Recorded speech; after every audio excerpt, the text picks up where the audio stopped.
আমাদের সবার মনে যে কথাটা ফাল পারে নিত্যদিন, আজকে তার জবাবটা পাইবেন। আমি কেমনে আপনার আমার সবার মনের কথা জানি? আমি খালি আপনার মনের কথা জানি না, আপনিও আমার মনের কথা জানেন। এটা আসলে পুরা জাতির মনের কথা। কি সেটা? এক নাম্বার কথা হইতেছে, ইলেকশন কি আদৌ হবে? 2 নাম্বার, ইলেকশন নিয়ে সবার মনে শঙ্কা কেন? 3 নাম্বার, কারা চায় না ইলেকশন হোক? এই 3 প্রশ্নের জবাব দেওয়ার আগে আমাদের এক লম্বা কাহিনী শুনতে হবে। আশা করি শুনতে খারাপ লাগবে না, কারণ এই কাহিনীর মধ্যে আপনার অনেক প্রশ্নের জবাব আপনি পেয়ে যাবেন। প্রথমে শুরু করি এরশাদ বিরোধী আন্দোলন দিয়া। এরশাদের বিরুদ্ধে আওয়ামী লীগ আর বিএনপি, এই 2 রাজনৈতিক দলের রাজনৈতিক লড়াইয়ের ফলে এরশাদের পতন হয়। মুজিবের বিরুদ্ধে কোনো শক্তিশালী রাজনৈতিক লড়াই রাজনৈতিক দলগুলো গড়ে তুলতে পারেনি।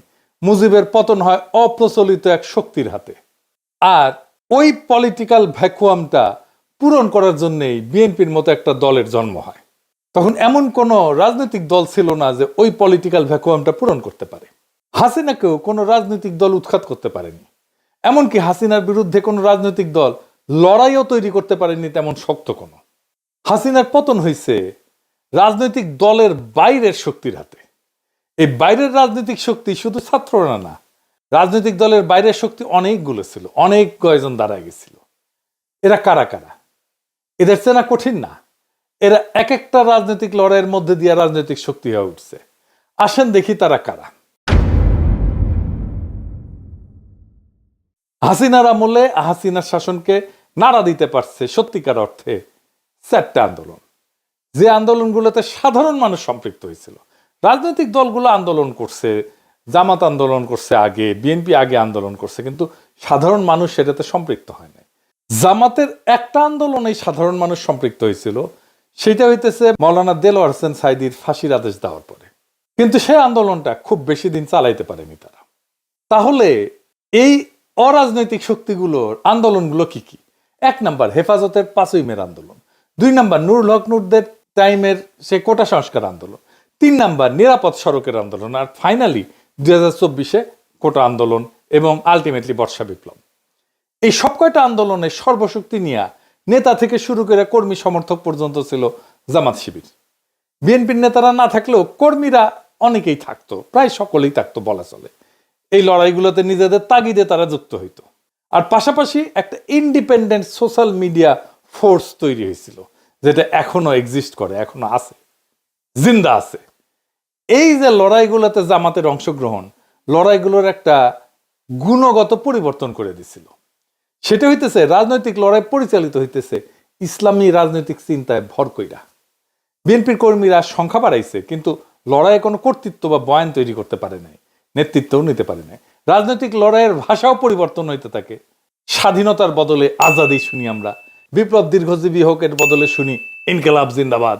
এমনকি বামপন্থীরাও কারবালা বলে, আমি জাহিলিয়াত বলে। শোষক আর শোষিতের বদলে আমরা ব্যবহার করি জুলুম আর মজলুম। ন্যায়ের বদলে ব্যবহার করি ইনসাফ। গণভবন দখল করাকে বলি আমরা ফতে গণভবন। লড়াইয়ের ভাষা দিয়ে বুঝতে পারবেন কারা লড়াইয়ের মূল শক্তি। এই লড়াইয়ের মূল শক্তি ছিল বাংলাদেশের ইসলামপন্থী রাজনৈতিক শক্তি। বিপুল পরিমাণে মাদ্রাসার ছাত্র শহীদ হয়েছে। হাসিনার সবচেয়ে বড় ভুল হয়েছিল কি জানেন? নিরাপদ সড়ক আন্দোলনকে গুন্ডা দিয়া থামানো। ওই নিরাপদ সড়কের লড়াই যে স্কুল ছাত্ররা করছিল, তারাই 2024-এ বিশ্ববিদ্যালয়ের ছাত্র হয়। এরা আগের অভিজ্ঞতায় জানে কিভাবে হাসিনা দমায় দেয় আন্দোলনকে। তারাও আগের অভিজ্ঞতা কাজে লাগায় জান লড়াইয়ে ফাইট দিল। সারা দেশের মানুষ পাশে দাঁড়াইলো। হাসিনা পলাইলো। বাঙ্গু এলিটেরা, সুশীলেরা দেখলো তার সাম্রাজ্য ঝরঝর করে ভেঙে পড়তেছে, ধ্বংস হয়ে যাইতেছে। আগায় আসলো সেই সিভিল মিলিটারি ব্যুরোক্রেসি। ওয়াকার সাহেব গাড়ি পেটাই দিল, বুড়া চ্যাংড়া সব পলিটিক্যাল লিডারদেরকে ডাইকে নিয়ে গেল। তারা নাচতে নাচতে চলে গেল। একটা সরকার হইল, ইন্টেরিম সরকার, যার কাজ হবে শুধু ইলেকশন। ওয়াকার সাহেব বুকে পাথর বেঁধে একটা সরকার উপহার দিল বাংলাদেশকে। বুকের রক্ত দিল সাধারণ মানুষ, যে রক্ত নেওয়ার কাজ করছে ওয়াকারের কমান্ডে থাকা অফিসারও। সেই বিপ্লবোত্তর সরকার তৈরি করে ওয়াকার। কি তামাশা! দেশের মানুষ যে রাষ্ট্রের একটা বদল চাইছিল, সেইটারে কব্বর দেওয়ার চেষ্টা হইলো, মাঠে নামাইলো বুদ্ধিজীবীদেরকে, শুরু হইলো তাদের বিরুদ্ধে আক্রমণ যারা একটা বিপ্লবী সরকার চাইতেছিল। একদিকে ডাক্তার জাহেদ, তাসনিম খলিলের মতো সুশীল, আর একদিকে ওয়াকারের পোত বালকের মতো কুত্তা, বিরানি আলমের মতো মাদার বোর্ডেরা, আর সাথে জুটলো নতি মাগিরা, নাম কইলাম না, আমাদের দাবরানির উপরে রাখলো। অভিযোগ কি? আমরা নির্বাচন চাই না, আমরা কামান চাইছিলাম। প্রফেসর ইউনূস আমাদের পিস্তল দিতেছিল, অন্তত যেন সেইটা পাই, দুধের স্বাদ যেন ঘোলে মিটাইতে পারি, সেইটা করতে চাইছিলাম, সেটাও করতে দেবে না। ডাক্তার জাহেদের কথাগুলো দেখেন, এটা বিপ্লব না, তার মূল কথা ছিল বিপ্লব হইলে তো একটা আমূল পরিবর্তনের পথে আগাইতে হবে, সেটা তারা আগাইতে দেবে না। এদের মূল চিন্তা হইলো একটাই, কি সেটা? সেই চিন্তা হইতেছে আপাতত তো ঠেকানো গেছে, ধ্বংস হওয়া এস্টাবলিশমেন্টটা যা এতদিন ধরে চলছে, কিন্তু শেষ রক্ষা হবে কি? এই লড়াইয়ের মধ্যে দিয়ে বাংলাদেশে ইসলামী একটা শক্তি উত্থিত হয়েছে, এইটারে কেমনে সামলানো যাবে? এরা যদি আবার ভাঙ্গা ফেলে সবকিছু পুরানো কাঠামোকে, তখন শুরু হইল সংস্কার নিয়ে টালবাহানা, সরকারের বৈধতা নিয়ে প্রশ্ন। 31 দফাই নাকি সংস্কার। এই 55 বছর ধরে চলে আসা লুটপাটের বন্দোবস্ত কিভাবে টিকায় রাখা যায়, এই নিয়ে একটা ঐক্য হইল। কার কার ঐক্য হইল?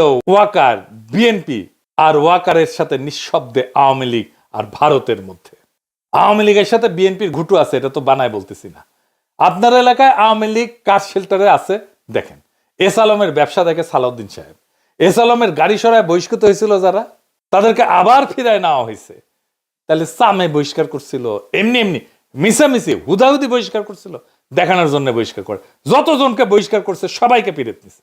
আপনি হিসাব করে দেখেন, বিএনপি দেখায় বহিষ্কার করছে, তার কিছুদিন পরে সামে আসতে কইরা তাদেরকে ফিরায় নেয় দলে, সব কয়টারে ফিরায় নিছে।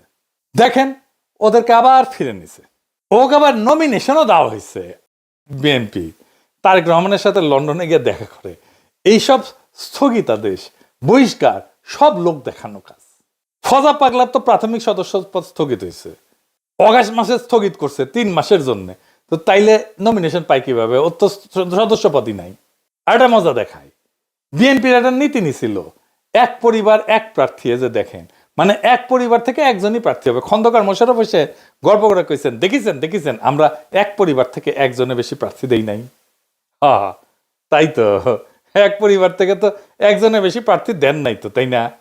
তারেক রহমানের পরিবার থেকে তো 2 জন প্রার্থী, তারেক রহমান আর বেগম খালেদা জিয়া।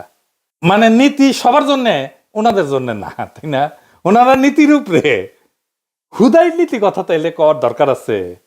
এর মধ্যে বিএনপি প্রফেসর ইউনূসের সরকারে কাউরে কাউরে তার কোলে নিয়ে নিছে, যেন তারা একসাথে এই সিস্টেমটাকে টিকায় রাখতে পারে। এতদিন তারা মোটামুটি খোশ মেজাজেই ছিল, কিন্তু সব হিসাব তাদের পাল্টে গেল। একটা ভয় তাদের তারায় ফেরতেছে সেই দিন থেকে, বিরাট একটা ভয়। কি সেই ভয়? আর কেন তাদেরকে তারায় ফেরতেছে, আর কোন দিন থেকে তারা ভয় পাইতেছে, সেই জিনিসটা আসেন বুঝে দেখি।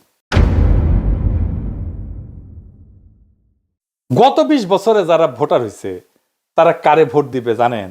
জানেন না তো, আমরা কেউই জানি না। বিএনপি কে যে ভোট দিবে না এটা তো জানা গেছে। ছাত্র সংসদ নির্বাচনে দেখা গেছে তরুণেরা ভোট দিতেছে বিএনপি কেনা। বিএনপি থার্ড হয়েছে বেশিরভাগ জায়গায়। আগে তো টাকা দিয়া ভোট কেনা যাইতো, গুন্ডার হুন্ডা দিয়া কেন্দ্র দখল করা যাইতো। এটা কি আবার করা যাবে? যাবে না। ওরাও নিশ্চিত না। আগে মনে করেছিল ইলেকশন দিলে তো বিএনপি জিতে যাবে, তাই রে নাই রে না। এখন সেই কনফিডেন্স আর নাই। কনফিডেন্স থাকলে জাস্টিস শাহাবুদ্দিনের 91 ইলেকশনের মতো একটা ইলেকশন করে ফেলতো, সবকিছু ঠিক আছে। এরশাদ নাই, বাকি সব ঠিক আছে, তাই হইতো। ওইটা করলে একটা মোটামুটি ফেয়ার ইলেকশন দিত। যদিও ফেয়ার ইলেকশন দিলে 91 মতো চমক আসতে পারে। 91 কি হয়েছিল জানেন? আর্মি, প্রশাসন, পুলিশ, ব্যুরোক্রেসি, এমনকি বিএনপিও মনে করেছিল আওয়ামী লীগ ক্ষমতা আসবে। ক্ষমতা আসলো বিএনপি। ওই একই অবস্থা হবে এবার। আর্মি তো বিএনপির সাপোর্ট দিতেছে, ওয়াকার দিতেছে। প্রফেসর ইউনূসের সরকারের কিছু উপদেষ্টাও কাজ করতেছে বিএনপির জন্য। কিছু যে ভিড়িছে, বিএনপি কইছে আপনাকে রাখবো আমরা পরের সরকারে, আর আনন্দে চলে গেছে আর কি।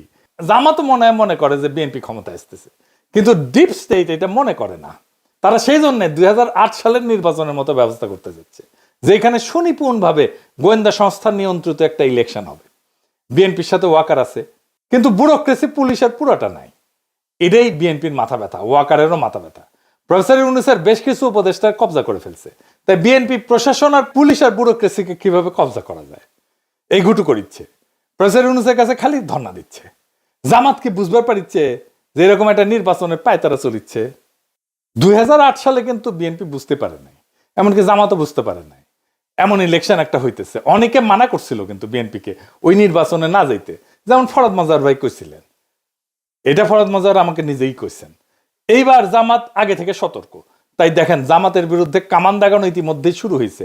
জামাত নাকি নির্বাচনই চায় না, মানে শিবির যেটি নির্বাচন করেছে সেটি তো জিতিচ্ছে।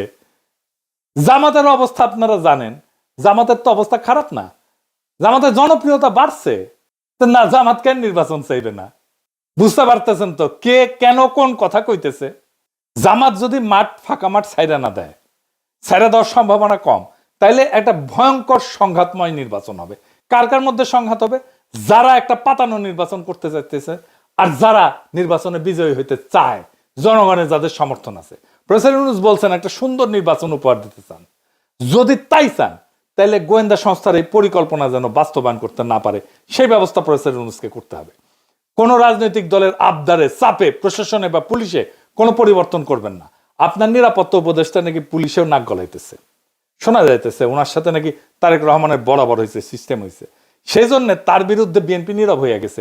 আগে দেখেছিলেন না, একসময় মনে হয়েছিল খলিলুর রহমানকে তো না সরাইলে মুখ ধোবো না, ভাত খাবো না, ঘুম যাবো না আজকে রাতে, এটাই করছিল বিএনপি। এখন সব কিছু শান্ত, ঠান্ডা, পুকুরের মতো শান্ত। খলিলুর রহমান এখন তাদের সমস্যা না। ক্ষমতা একটা আশ্চর্য জিনিস, বুঝছাও? কত মানুষকে পাল্টায় যেতে দেখলেন। কখনো যদি আমাক দেখেন ক্ষমতার কাছাকাছি দৌড় মারিচ্ছি, পিছে থেকে টেনে ধরে রাখবেন, খিচ্চা টেনে ধরে রাখবেন যেন উঠে যাবেন না পারি। যাই হোক, বাংলাদেশের দুর্ভাগ্য হইতেছে মুষ্টিমেয় এলিট সংখ্যাগুরু মানুষকে শাসন করে সব সময়। আর সংখ্যাগুরু মানুষ এই এলিটদেরকে উৎখাত করার জন্য রক্ত দেয়, তারপর আবার বুঝাই টুজাই আবার এলিটরা এসে বসে পড়ে। এই ব্যবস্থাকে উৎখাত করার সুযোগ এসেছিল 5ই আগস্টে, আমরা হারাইছি সেই সুযোগ। সামনে নির্বাচনে যদি সিস্টেম করে জিতায় দেওয়ার চেষ্টা করা হয় তাহলে বিপ্লবের যেটুকু অবশিষ্ট আছে না, তা ধ্বংস হয়ে যাবে। এখন আপনাদের কাছে প্রশ্ন, এই বিপ্লবকে কি ধ্বংস হইতে দিবেন? তবে এখন সময় কেবল অভিযোগ বা হতাশার না। আমি হতাশ হইতে নিষেধ করি। এখন সময় জায়গায় ওঠার, এক হওয়ার আর নিজের ভবিষ্যৎ নিজের হাতে নেওয়ার। এটাই আমাদেরকে রক্ষা করবে। ইতিহাস বলছে যখন জাতি বিভক্ত হয় তখন এই এলিটেরা, শোষকেরা টিকে যায়, কিন্তু যখন মানুষ সচেতন, ঐক্যবদ্ধ, সাহসী হয় তখন কোনো কৃত্রিম শক্তি তাকে দমায় রাখতে পারে না। এই যে যারা যারা এক হয়েছে, আওয়ামী লীগ, ভারত, ওয়াকার, বিএনপি, প্রফেসর ইউনূসের কিছু উপদেষ্টা, এগুলো কৃত্রিম শক্তি। এই শক্তি দমায় রাখতে পারবে না বাংলাদেশের সাধারণ মানুষকে। আমাদের তরুণদের রক্ত, স্কুল কলেজ বিশ্ববিদ্যালয়ের ছাত্রদের আত্মত্যাগ, সাধারণ মানুষের ন্যায়বোধ, তাদের লড়াইয়ের ক্ষমতা, এগুলো নিছক স্মৃতি কথা না, এগুলো ভবিষ্যতের ভিত্তি। এগুলোকে রক্ষা করতে হবে শুধু কথায় না, কর্মে, সততায়, সংগঠনে, তথ্যে, আইনে, নৈতিক প্রতিরোধের মাধ্যমে। এইবার আমাদেরকে ভাবতে হবে আমরা কি কেবল কথা বলবো নাকি বদল আনবো। ভয়, অপপ্রচার আর বিভক্তিকে হারাইতে হইলে লাগবে ধৈর্য, পরিকল্পনা আর সাহস। এখনই সময় সেই সাহস দেখানোর। এই দেশটা আমাদের, এই দেশ এলিটদের না, এই দেশ সংখ্যাগরিষ্ঠ সাধারণ দরিদ্র মানুষের। এই ইতিহাসও আমাদের। যারা রক্ত দিচ্ছে তারা চায় আমরা যেন ভয় না পাই। অন্ধকার যত গভীরই হোক, ভোরের আলো আসবেই যদি আমরা একসাথে থাকি এবং বিশ্বাস করি যে পরিবর্তন কেবল সম্ভব না, পরিবর্তন অপরিহার্য। সামনের ভোটের জন্য তৈরি হন। কাকে ভোট দেবেন সেটা নিয়ে আলাপ হবে, আলাপ করা যাবে, কিন্তু কাকে ভোট দেবেন না সেইটা এখনই ঠিক করে ফেলেন। কাকে ভোট দেবেন না সেটা আমার মুখ ফুটে বলে দেওয়ার দরকার নাই, আপনারা নিজেরাই জানেন।